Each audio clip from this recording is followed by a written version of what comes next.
You're listening to The Edge with Mark Thompson. Hi, it is Mark. COVID greetings to you from under the bed where I've been hiding. You know, I kind of get used to it. I only come out to do the podcast and the radio show, and then I go right back under the bed. We start with Elvis Weinstein joining, and Michael Shure, our political mind, will offer some thoughts on Donald Trump's pageant during the Republican National Convention. And then Richard Greene, the civics dean. He's a worldwide lecturer. He comes here with like the dry erase board of conversation of details as to how the GOP and the Republicans and Donald Trump leading the parade, they could lose overwhelmingly the popular vote. It almost doesn't matter. And he takes us through not the broad stroke of the Electoral College, we all know that, but the actual X's and O's of the legislative process and how legislators and electors involve themselves specifically to enable that to happen. Finally, at the end of it all, just as you're getting most depressed, there is a ray of hope and some optimism. Richard offers that as well. So we'll start with Elvis Weinstein and Michael Shure, and we'll get on to Richard Greene for the main part of the show. Again, thanks for being here. Let's get started. This is The Edge. The advantage, it means. Hey, look, I just spit on me for no reason. That's horrible. Is there some comfort in uncertainty, do you think? You're a degenerate. Because Australian Shepherds need action. Wow. Yeah. This is The Edge. That's a self-loathing term that I use. Oh, got it.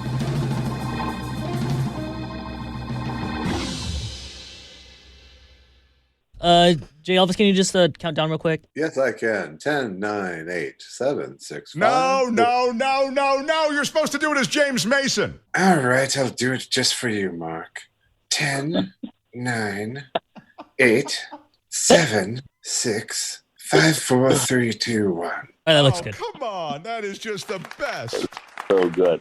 I'm guessing there's not a lot of call for the James Mason, but that's spectacular. There's very few since my untimely death. Was it an untimely death with James Mason, J. Elvis? I assume that you know. I had a good run, I have to say. Oh, James Mason. I want to say that he died in Europe. Really? Yeah, I believe he died in Europe. Deep English, dive. Right? He was English. That's correct. Yeah. But he lived shortly after I did the film The Verdict. Oh, yes, he did The Verdict. You're right. With Paul Newman. That was a good movie. I just watched it a couple weeks ago, and it's not as good a story as I remember. Oh, that's too bad. I also watched it a couple weeks ago. I guess it's making its run on whatever it was. Right. And I'm with J. Elvis. You see the magic of Newman's performance. I mean, there were some great performances, but it's absolutely. But it's oddly, it was an underdeveloped plot, I thought, for a courtroom drama, and something that was all based around a legal case. It was pretty simplistic. Yeah, I think our demand for development has grown since then too. Like you can't get away with anything anymore. We were simpler folk. That's absolutely true. It's just that the film now feels underdeveloped. Back then, it was riveting. I mean, it was a good ride, and it's got a surprise witness there at the end. And contemporary plot development and character development, you would have seen the transformation of that surprise witness as Newman worked on her, and you saw a little bit of it, but not much. I'm kind of with Josh. So he was nominated for an Academy Award for The Verdict. He lost. Who did he lose to? What year was that? It was. I want to say it was 85 or something, wasn't it? I think 84 or 3. Okay. I'm never going to get this. So no, exactly. It's not guessable. You're right. It's not guessable. Henry Fonda won it. Remember for On Golden Pond? On Golden Pond. It was the charity one. Like it wasn't one that he had forever or something, or I don't know. Much like Paul Newman's was for Color of Money. Right. Exactly. No, very good. Well, we've got about 4 minutes left to do some politics. Right. Michael, all the pageantry of the Democratic National Convention, which is sort of more intimate, didn't have crowds, obviously, for other reasons. And then the Republicans, who were intimate at times, but frankly finished big. I mean, the fireworks display on the mall or wherever it was, over the White House was just insane with the Trump 2020. And then you had chairs set up on the lawn. Give us some X's and O's on all that. I'll tell you the roll-ins and some of the speeches I'm talking about the everyman speeches in the RNC offerings. They were effective, but I don't know ultimately if anybody's moved one way or the other. Well, that's the thing. What are you trying to affect? If you're trying to sort of gin up support for your ticket, he's got pretty passionate support from the people that support him. And his goal right now is to get some of the people that support him in 2016 to come back to the fold and to maybe try and woo some other voters. And I don't know if that served if this convention served that purpose for Trump. The pageantry aside, I think that it's discomforting for a lot of Americans to see what he did with the White House last night.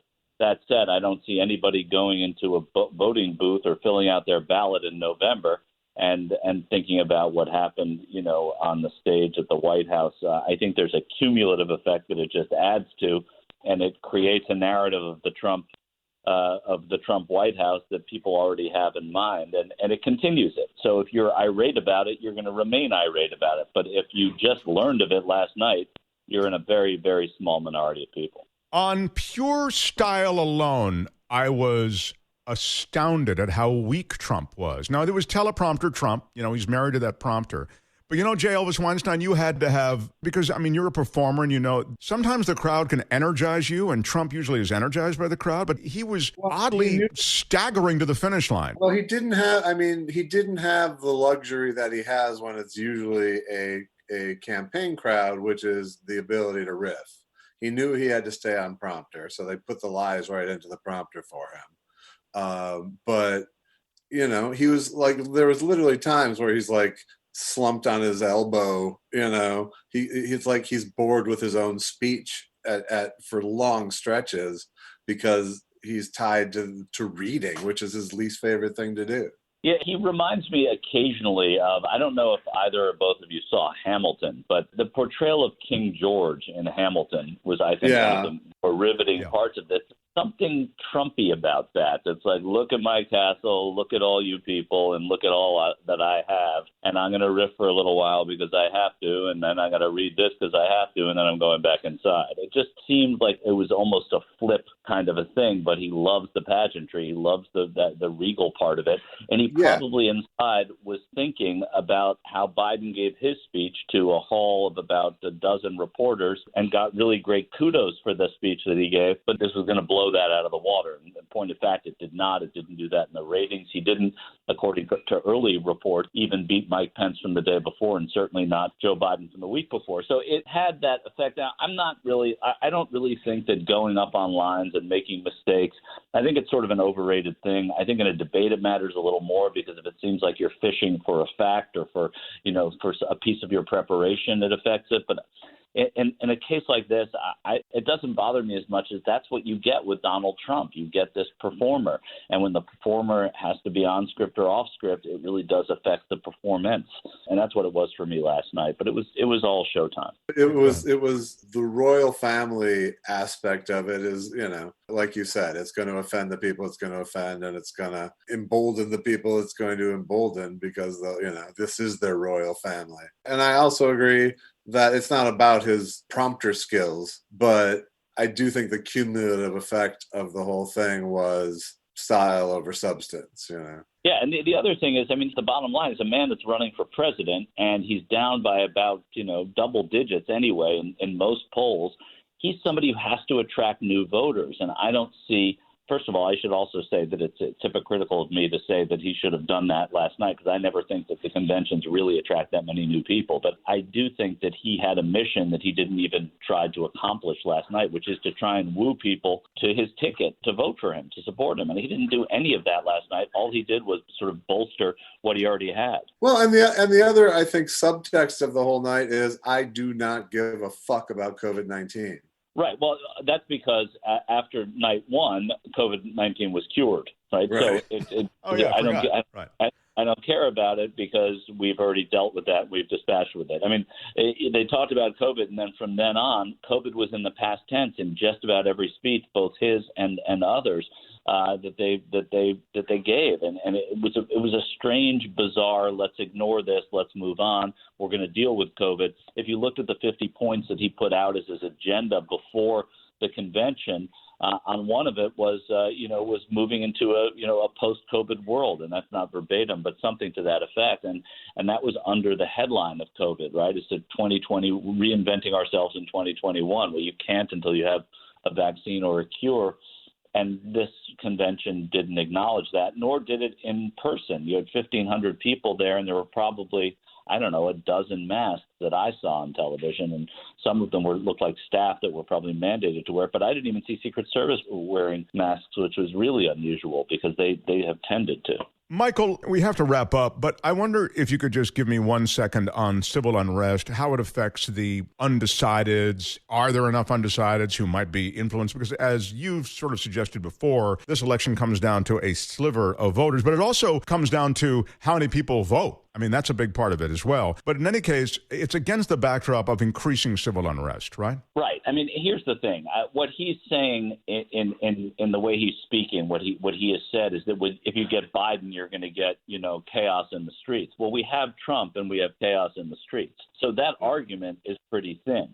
But when you go into sort of the micro of this election, you look at a state like Wisconsin, which is as swingy as a state gets, you do need to appeal to voters there on some score. So what this could do is it could bring out young black voters, which the Democrats need to have, especially males, because black females in America have been pretty good at attending on Election Day, but black males, young black males, haven't been. And if this helps with that demographic, and obviously in a very micro way, then it could help with Wisconsin. The whole tenor of this is, if Trump can somehow capitalize and say, look, you may not love everything about me, but look what's happening in the streets of these Democratic states and cities. If you are considering not voting for me again, rethink that, because we are going to be much tougher legislatively and in terms of punishment than these guys were. But again, he's the president now. It's hard to make that argument that he's going to change somehow when he hasn't done it yet. And he also fomented that violence himself in Charlottesville by talking about both sides, which is at its core the reason Joe Biden decided to run, among others. He is Michael Shure. He's our regular visitor. The other guy is J. Elvis Weinstein, also a regular visitor. J. Elvis, I want to quickly mention with Michael on the line, your movie, the Michael Day Barr movie, which is available now. It's streamable. It's called Michael Day Barr, Who Do You Want Me to Be? And I love it. I mean, it's really good. And this guy, Michael Day Barr, was a really interesting guy. So I recommend the movie. And it just, you got a lot of very high-profile people in that film, too. Yeah, that's cool. Where can I watch it? You can watch it on all of the on-demand platforms, iTunes, Amazon, Google, YouTube, Vudu, your cable pay-per-view systems. It's really cool. It's a good watch, and it's really well done. So nice job, J. Elvis Weinstein. And I think it's a fairly optimistic thing as well, which I like in this day and age. We need optimism. Yeah. Michael Shure, we can find you on YouTube doing the, what's it called? It's Quick Hits News. Quick Hits News, a daily 15-minute roundup of international and domestic news, 6 different reporters speaking for about, a minute and a half to 2 minutes on one story, and that's it. So one story each. So you get 6 different stories. I always say it's good, like if you're going to a dinner party and you feel like you have to talk about the news and you're not exactly up on it, that would be good, but there are no dinner parties to go to. So I was about to say you might want to change the dinner party paradigm. Yeah, I was going to say that. Right. I don't say it a lot, so I'm not worried. Gentlemen, thank you. Appreciate it. Thanks. And we'll talk next time. If you enjoy listening to The Edge, support them by subscribing to The Edge on iTunes, Stitcher, and you can listen through the iHeartRadio app. Get busy listening. There is a very likely way that Donald Trump can get thumped in the popular vote and still win the presidency. And, of course, it has to do with the Electoral College. It's how he won last time. But the way he'll do it this time and the way the GOP will steal the White House is remarkable. And you're going to learn from our guest, Richard Greene, exactly how it's going to happen. And it's just one of the ways. Richard explores them all in a medium piece. But the way he'll walk you through is the most likely way. And you'll find it fascinating. Every detail he will lay out. So without any further delay, Richard Greene. You're listening to The Edge with Mark Thompson. You may be familiar with Richard Greene. He is a political communication strategist and lecturer worldwide. He's done a piece that's quite provocative, and many pieces through the years, but quite provocative on how Donald Trump very easily could win this election, even as he loses the popular vote in America by a huge number. He's Richard Greene. Welcome, Richard. Hey. I really like that your background makes you so tuned into messaging. And contemporary politics, if it's not messaging properly, it doesn't matter that you have virtue on your side. Yeah, and that's why Donald Trump is in the White House, because he is a genius at messaging. He's not constrained by facts or the truth, which makes it even easier, but he is a genius at messaging, and that's what the entire Republican National Convention was about. Yeah, this pageantry of the Republican National Convention was marked by a couple of things beyond the pageantry. I thought the effective punch through was the everyman stuff. A lot of black faces, like if we had cast this as a movie and we had this many black faces, minorities with their stories, we would have said, that's a little on the nose. You know, they're trying to make it, I suppose, safe to be Republican and feel good about not being a racist, you know, because the party has had some issues with that. But as cynical as that comment may be, I thought those moments in which, as I say, every man, I mean that generically, every person was speaking, that was effective. Yeah. None of it related to reality, but it was a very effective show. Because the truth is, if you want to transform policing, you have to vote for Democrats, not Republicans. If you want equal pay for women, you got to vote for Democrats, not Republicans. If you want to get background checks for guns or support LGBTQ people, support dreamers, you have to vote for Democrats. The Republican Party really doesn't stand for any of those things in actuality, and yet they know how to put on a great show. Well, I might go a step further and say in the middle of COVID-19, so many people out of work, so many people in need of government assistance. What a great opportunity for government programs to kick in and actually employ people, work on infrastructure, work on contact tracing. These are all things that the government could actually do in terms of not only getting money out to people, but getting jobs out to people, jobs that are desperately needed. Right. One piece of legislation which Joe Biden will implement if he gets in can take care of all of that. If we spend $1 trillion+ on infrastructure and primarily green, renewable energy, clean energy infrastructure, we can employ more people than have lost their jobs from traditional manufacturing in the last 20 years. And I think that message has to be communicated. And the other thing, and then I do want to get to the ways, because it's really powerful, your piece on the ways that Trump can and very likely will try to win. The other thing that is happening on the Republican side of the ball is even worse than that, which is eliminating programs like Social Security, the privatization that will go on in the next 4 years, I think will take on a much more aggressive tone. The elimination of the payroll tax essentially is that, isn't it, Richard? Yeah, let me go a little deeper on that and go back to the real core of what this administration is all about. And it goes back to a very smart guy who just got arrested, but he is the real philosopher king of Donald Trump's everything, and that is Steve Bannon. Steve Bannon basically said two things that people talked about before 2016, but they didn't pay a lot of attention to. He said, I'm a Leninist. I want to destroy everything, right? And then he said, and a little more specifically, we need to deconstruct the administrative state. Now, what does that mean? That mainly means to go far, far, far right to what conservatives and Republicans have wanted for a long time, which is smaller government. But Steve Bannon is a white nationalist, and he's an anarchist, and he wants to literally destroy the administrative state. So the administrative state is all of the FDR programs, Social Security, welfare, everything, and go to this free-for-all sort of thing where, for example, there are no job-killing regulations. You know, that is one of the things I blame the Democrats because they suck at messaging. Everyone hates regulations. Who wants to be regulated? But if the regulation is you can't drop feces into a river, or you can't pump out massive amounts of methane when you're fracking, or you can't have the occupational safety standards so that people don't get killed on the job. Those are protections. They're not regulations. But Steve Bannon and Donald Trump And the Republicans literally have this thing about regulations and the administrative state. And that is why Neil Gorsuch, in fact, was appointed, because he is a big let's get rid of the administrative state guy, and he's written a lot about it, and that's why I think Bannon told Trump to appoint Gorsuch. But it's all against everything that we really care about, right? Which is, we want, older people to be able to get their Social Security and to get their Medicare, and people in need to get government assistance. That's what government is for. Look, I've said it over and over and over again. People who are regular listeners know this, that they use the word regulations, but it's actually protections. I care very much about the environment. They are poisoning and have made legal the poisoning of the environment, the water,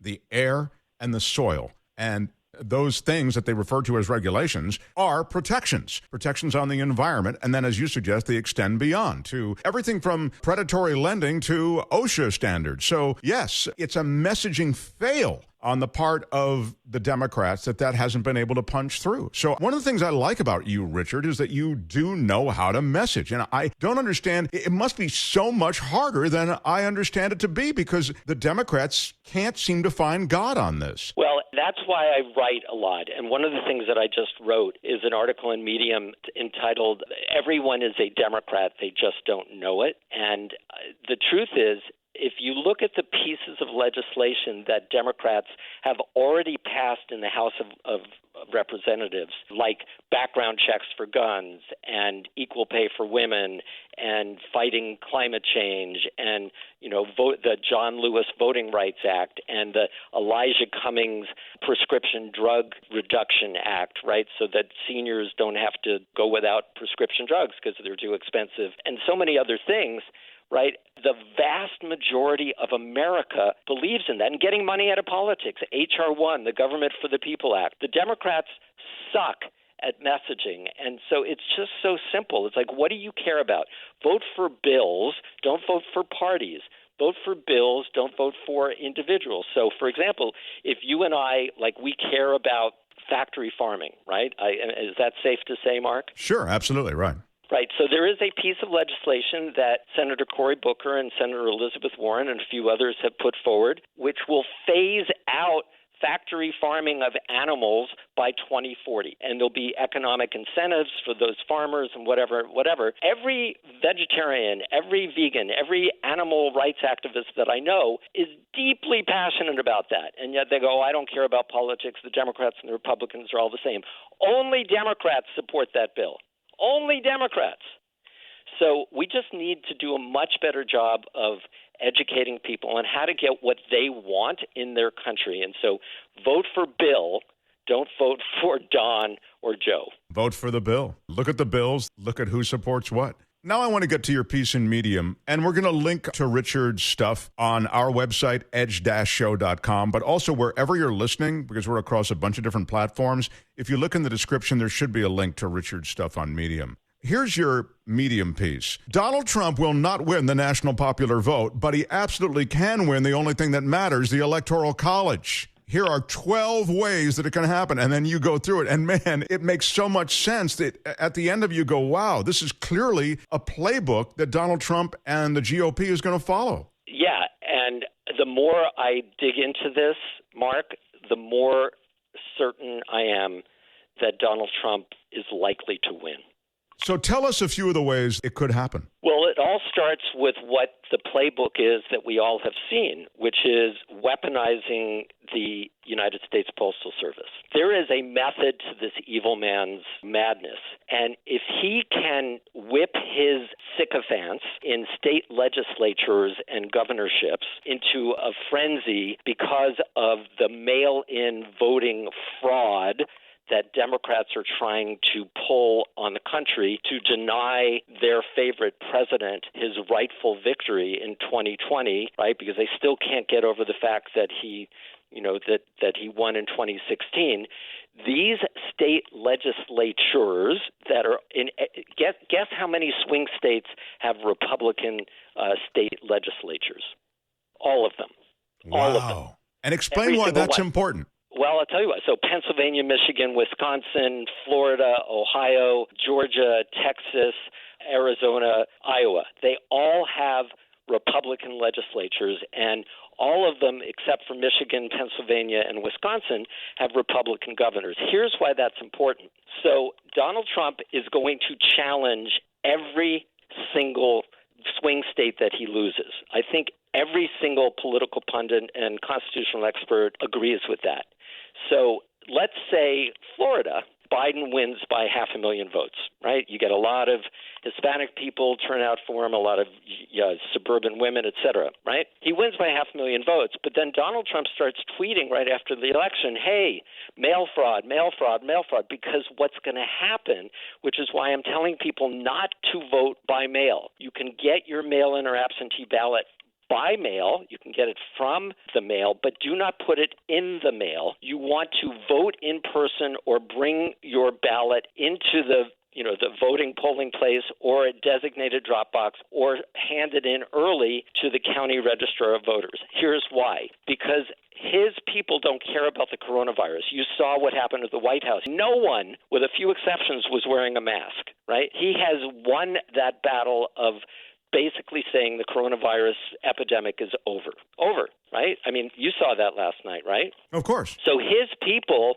they think, voting by mail is a bad thing. I'm going to vote in person. So something like 70+% of Trump voters are going to vote in person, and like 70% of Biden voters are going to vote by mail. So what does that mean? That means the optics, again, going back to the messaging and the show, on election night, what are the early results going to show? They're going to show a landslide victory in every state for Donald Trump. And the exit polling, right? If you're not showing up at the polling place, you can't be part of the exit polling in a traditional way. So he's going to go to Twitter. He's going to accept victory. He's going to give, my prediction, he's going to actually give a victory speech. And then the next day, there'll be more Democratic votes, and the next day even more. And then ultimately, the true vote count will come out that Biden has won many of these states.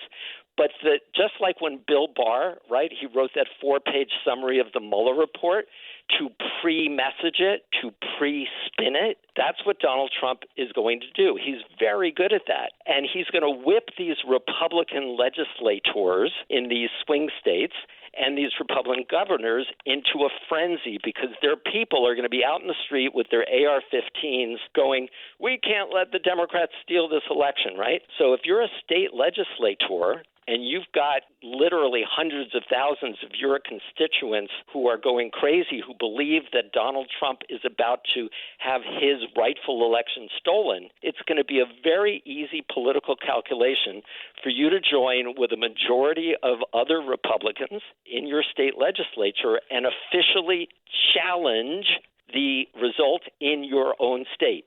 So what that means is you send two ballots, two slates of electors to the United States Congress to be certified on January 6th of 2021. So what happens when, for example, from Florida, this is important.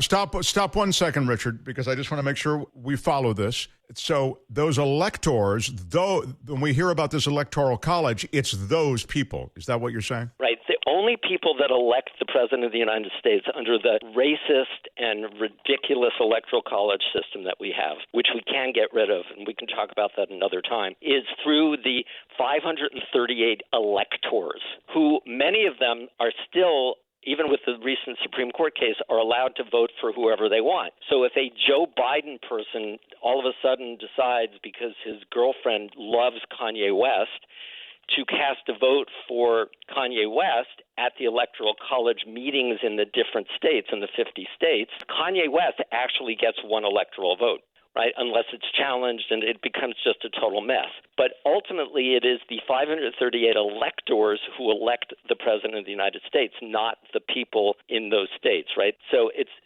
we can talk a lot about that. No, it's wild. So now back to the scenario. So they send two groups of electors.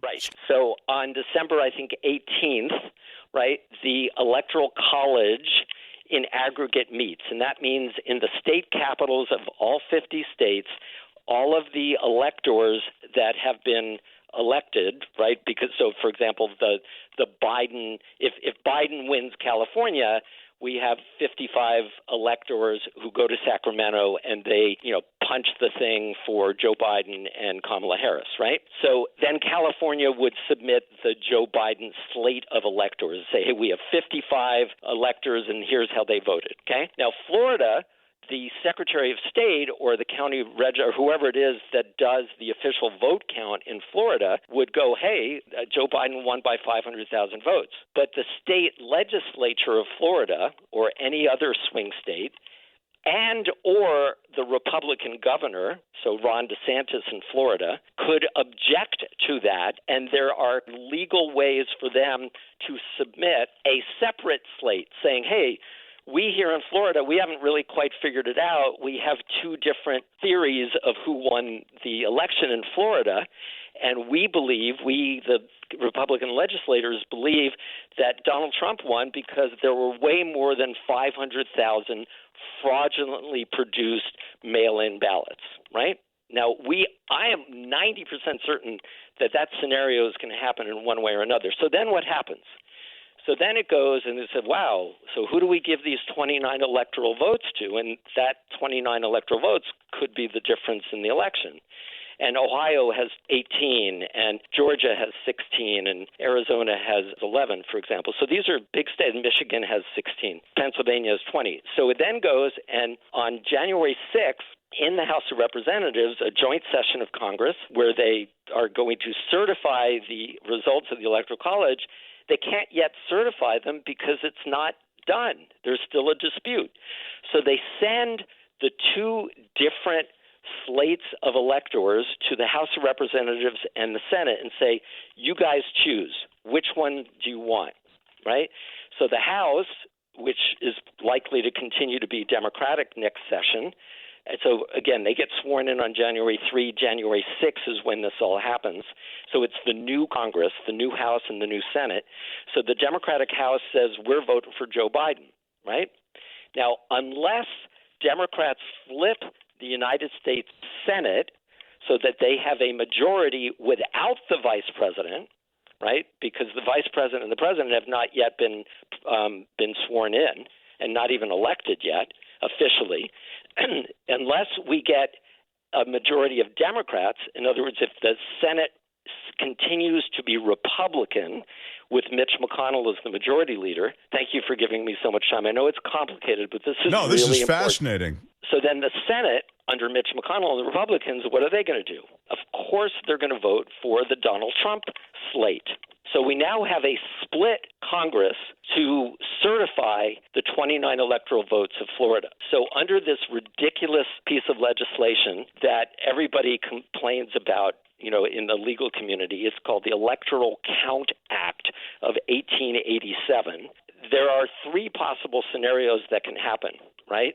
One is that it can go according to a determination of the state law in Florida, but the more likely options are either the governor of the state gets to decide, gets to break the tie.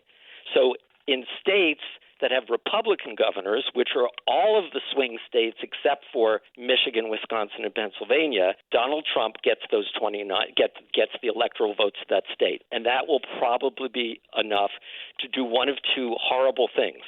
Either elect Donald Trump because it would put him over 270 instead of Joe Biden, and you need 270 electoral votes to be president, or it would cause both of them to go under 270, and especially in the third scenario. So one is it goes to the state, they look to state law as to who controls that, but the more likely options, again, it's a very ambiguous and confusing piece of legislation, which means it ultimately would probably go to the Supreme Court. But option one, look to state law.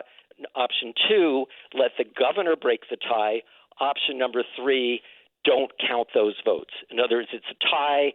No one gets those 29 electoral votes, or there's 16, or those 11 electoral votes. Now, that means Joe Biden's just been deprived of votes that probably would put him over 270. What happens then? what happens if no one, and again, thanks for your patience on this, if no one gets 270 electoral votes, for example, if it's a 269-269 tie, or they're both under 270 for these kind of reasons, because electors have been thrown out for one reason or another, then it goes to the House of Representatives, right? And the House of Representatives literally elects the President of the United States.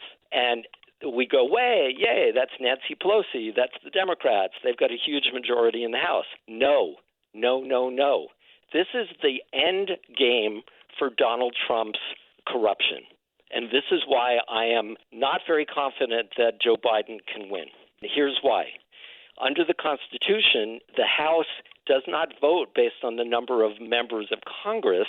The House votes based on state congressional delegations. In other words, if you have 10 congresspeople and 7 of them are Republicans, your state votes Republican. Right now, there are 26 states out of the 50 that have Republican delegations.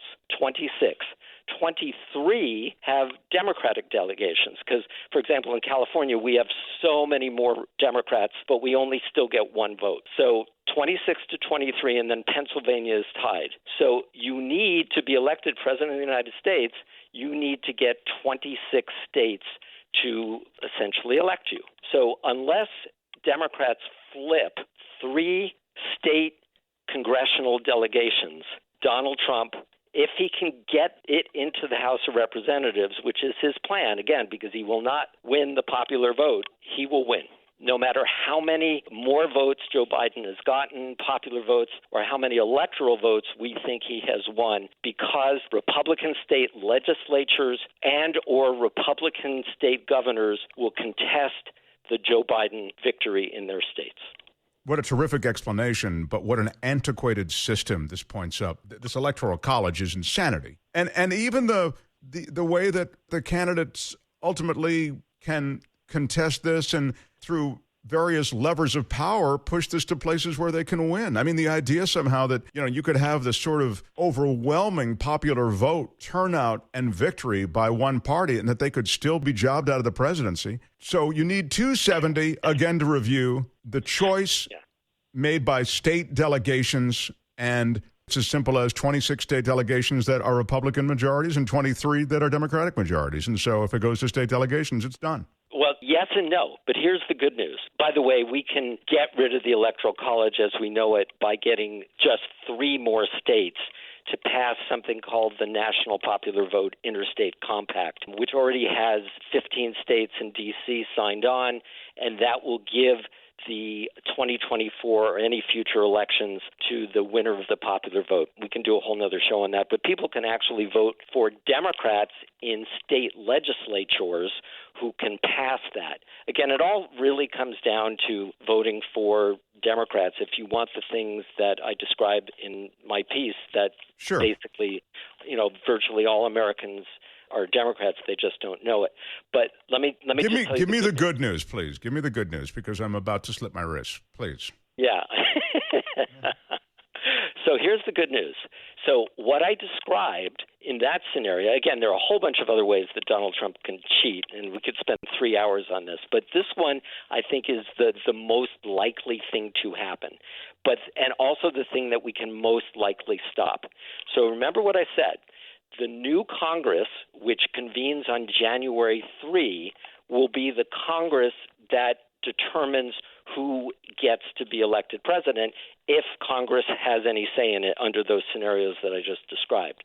So, for example, if in fact we elect more Democratic senators, and we're probably going to lose Doug Jones in Alabama. So we have 47, we'd be down to 46, so we would need to elect 5 more, right, to get it to 51, because we wouldn't have Kamala Harris inaugurated yet to be able to break a 50-50 tie. So we need 51 Democratic senators, because those Democratic senators, if the Republican state legislatures or governors and Donald Trump try to cheat and they contest the election and it goes to the House and the Senate, the House will vote for Biden, and if we elect 5 more Democratic senators, they will be in office and they can also vote for Joe Biden. And then we have spoiled Donald Trump and the Republicans' little scheme. So one way to do it is to elect 5 more Democratic senators to interrupt Donald Trump's evil plan. So we can do that, right? 23 Republican Senate seats are up in this election. 23. We just need to flip 5 of those 23, and I think we're pretty close to being able to do that. But only if young people especially get out and vote. Young people generally do not vote in big numbers, and that skews all of American politics. And then the other thing is we need people to vote for Democratic congresspeople. So, for example, in Alaska and Montana, they are Republican delegations. But guess how many congresspeople they have, Mark? 1. So there are 6 states that have 1 member of Congress. If that member of Congress is a Republican, that state is a Republican state in terms of this vote counting. If that person, if we flip it, and that person, that one sole congressperson in Montana or Alaska or Wyoming, for example, is a Democrat, then that state then becomes a Democratic state just by flipping 1. And guess how many votes in those little tiny states and in a congressional race, guess how many votes can often determine who gets to be elected? 5,000, 10,000, 15,000. Yeah, small number. Yeah, really small numbers. So everybody who cares, who does not want Donald Trump to get 4 more years of fascism and tyranny, right? Everyone who cares about that, even if they hate Joe Biden, right? Even they hate politics, if they just go frickin' vote for their member of Congress and who will support getting rid of Donald Trump, in other words, vote for a Democrat for Congress, easily, if young people vote in bigger numbers, also African Americans and Hispanics, those are also low turnout populations, except for older black women who vote more than anybody else, by the way. Oh, that's interesting. I didn't know that. Part of it is because of what's happening in Washington today, the anniversary of the Martin Luther King March on Washington, right? These older women were around during the Civil Rights Movement, and they get it. They were around, many of them, during Selma when John Lewis got his head bashed in. Yeah, I have to say, because you mentioned this, one of the disheartening aspects of the evolution of America is associated with what you're talking about, which is that such breakthroughs were made in civil rights.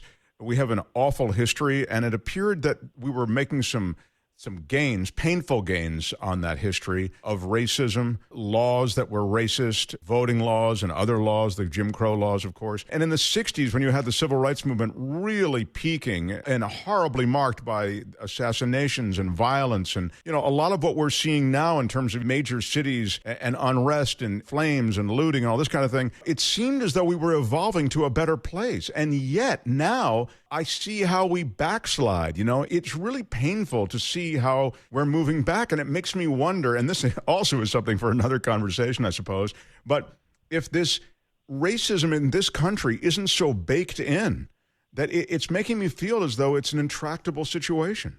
Yeah, I don't think so. I mean, I believe very strongly, like I do a lot of consulting work, public speaking, coaching for corporations all over the world, or at least I did when people actually got together. Yeah, when you could travel all over the world. Right, and when people gave speeches to live audiences. But I've always believed that everything starts from the top. For example, if we had Joe Biden instead of Donald Trump, we would have had a mask requirement, we would have had testing, we would have had PPE, we would have, right?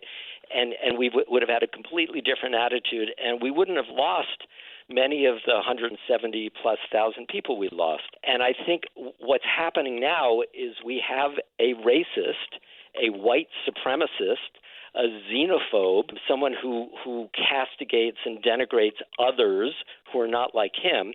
And that sets the tone, and that makes it somehow okay.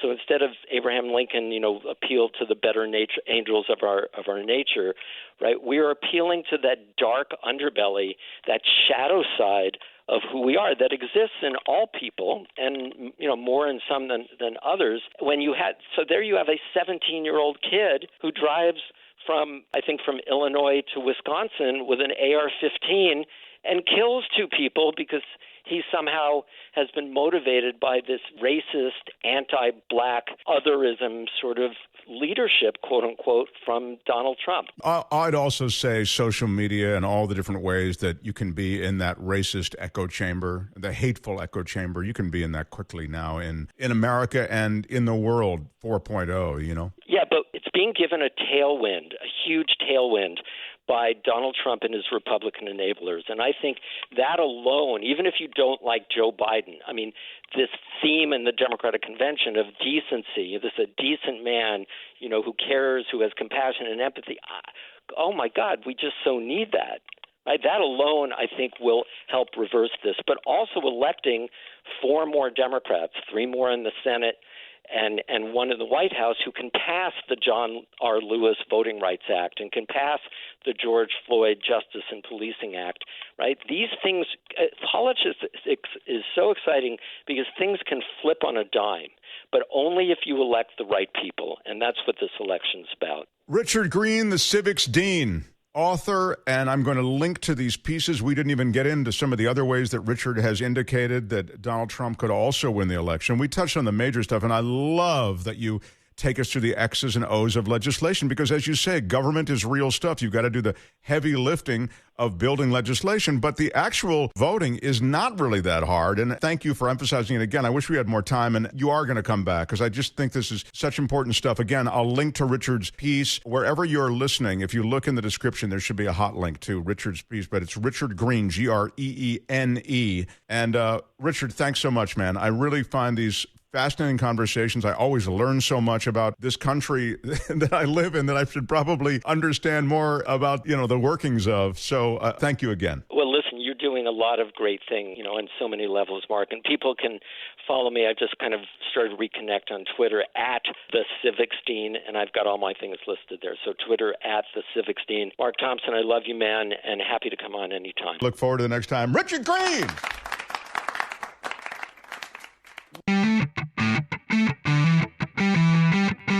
I know there was a lot of detail there, but I thought it was so important and fascinating. Thank you for joining us on this episode. Follow Richard Greene in the places he mentioned. I will link, as I say, to his piece. Thank you, Jay Elvis. Thank you, Michael Shure. You want to reach us? We're edgewithmarkthompson@gmail.com.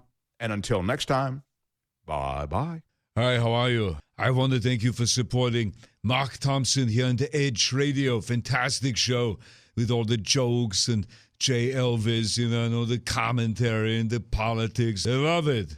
You can listen to this little pageant on iTunes or Stitcher. The hell is that, Overcast? Or you can just go to the damn website, edge-show.com.